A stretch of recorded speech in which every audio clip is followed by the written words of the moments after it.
Good morning everyone. Manoj technical video में आपका स्वागत है। दोस्तों, यदि आपके पास कोई कंप्यूटर है और यदि वो ऑन नहीं हो पाए तो उसके लिए आप ट्रबल शूटिंग क्या करते हैं। देख लीजिए, हमारे पास ये सिस्टम है, ये ऑन नहीं हो रहा है। तो सबसे पहले आप इसको ऑन करने के लिए आप पावर केबल लगाएंगे। इसको पावर केबल लगाने के बाद आप इसको ऑन ऑफ करेंगे तो हमारा सिस्टम कोई प्रोसेस मतलब कुछ तरीके से इंडिकेट नहीं कर रहा है। ठीक है, तो इसका हमने सबसे पहले पैनल खोल दिया। आपके सामने एसएसडी लगी हुई है हमारी। इस एसएसडी को यहाँ से निकाला। ठीक है, निकालने के बाद यहाँ से साटा पे पावर इसकी केबल निकल गई। ये आपके सामने मेन कनेक्टर होता है एसएमपीएस का। ठीक, एक बार इसको सही तरीके से निकाल कर लगाएंगे। लगाने के बाद फिर इसको एक बार चेक करेंगे कि हमारी पावर आई है नहीं है सीपीयू के अंदर। अभी हमारा सिस्टम कोई इंडिकेट नहीं कर रहा है। तो दोस्तों, ये आपके सामने हमारा सीपीयू फैन होता है। सीपीयू फैन के अंदर हमारा 4 पिन का कनेक्टर होता है, ठीक, जो प्रोसेसर को पावर देता है। तो एक बार उसको भी चेक कर लेते हैं। ये हमने सीपीयू फैन उठा दिया। ये को सीपीयू का कूलिंग करता है। ये 4 पिन का हमने जो कनेक्टर निकाला है, इसको निकाल के दोबारा प्रूफ लगाएंगे हम और फिर से अपने सिस्टम को चेक करेंगे। ये सभी सिस्टम इस टाइम मेरे पास जो सिस्टम है वो डेल का ब्रांडेड सिस्टम है। ठीक है, और अब हम अपनी दूसरी पावर सप्लाई लगा कर चेक करते हैं कि हमारा सिस्टम में कोई पावर सप्लाई के अलावा कुछ और प्रॉब्लम तो नहीं है। इस समय जो हम लोग फेस कर रहे हैं वो पावर सप्लाई की, क्योंकि सिस्टम में पावर ही नहीं आ रही तो आगे क्या काम करेगा। अगर पावर आएगी तो सब काम करेगा। अगर पावर आने के बाद भी सिस्टम ना काम करे तो अगले प्रोसेस बताऊंगा उसको क्या होता है ट्रबल शूटिंग का। ये हमने यहाँ कनेक्टर लगा दिया। ये सीपीयू फैन लगा रहे हैं कूलिंग करने के लिए। अगर इसको हटा कर रख देंगे तो सिस्टम हमारा बार बार रिस्टार्ट हो जाएगा। अगर हमारा सीपीयू फैन प्रॉपर तरीके से नहीं लग पाता है तो भी हमारा कंप्यूटर बार बार रिस्टार्ट होता है। ये कारण होता है सिस्टम बार बार रिस्टार्ट होने का। और अगर ये सप्लाई हमारी ख़राब है तो भी सिस्टम रिस्टार्ट होता है। रैम अगर सही तरीके से नहीं लगी तो भी रिस्टार्ट होता है।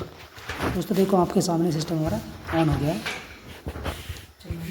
मतलब आपके माउस में भी लाइट आ गई है, कीबोर्ड में लाइट है कि डिस्प्ले आना बाकी है।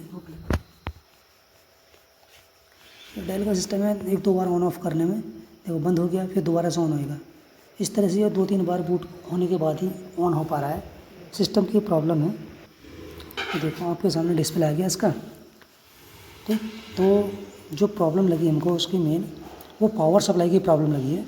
अगर पावर सप्लाई सही होती तो हमारा सिस्टम ऑन होता है। तो इसलिए हमने हमारे पास एक्स्ट्रा में पावर सप्लाई थी, जिसके कारण हमने सिस्टम में लगाई और चेक कर लिया।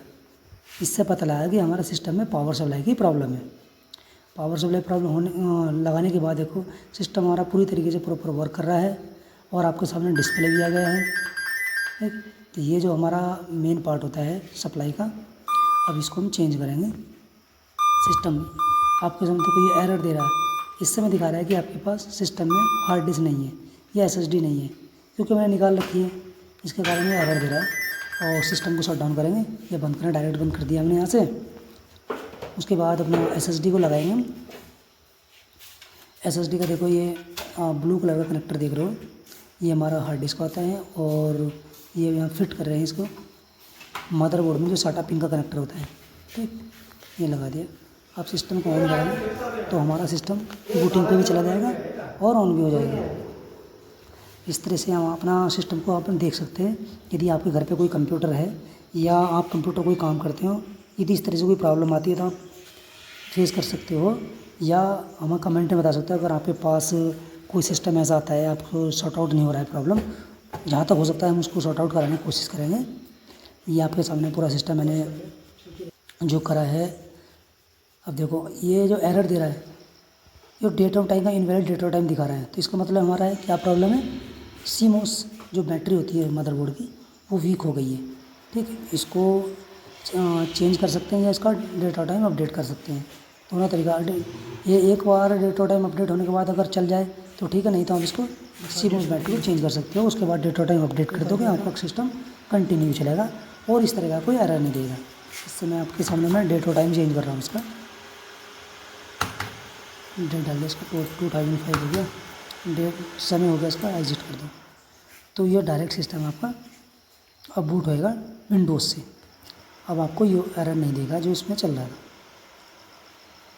डिस्प्ले आने वाला आपके सामने, अंडर प्रोसेसिंग है, देखो आ गया नहीं, ये आपका प्रोसेसिंग, सिस्टम हमारा बूट हो गया है विंडोज़ के साथ में। इस तरह से आप कंप्यूटर को रिपेयर कर सकते हैं।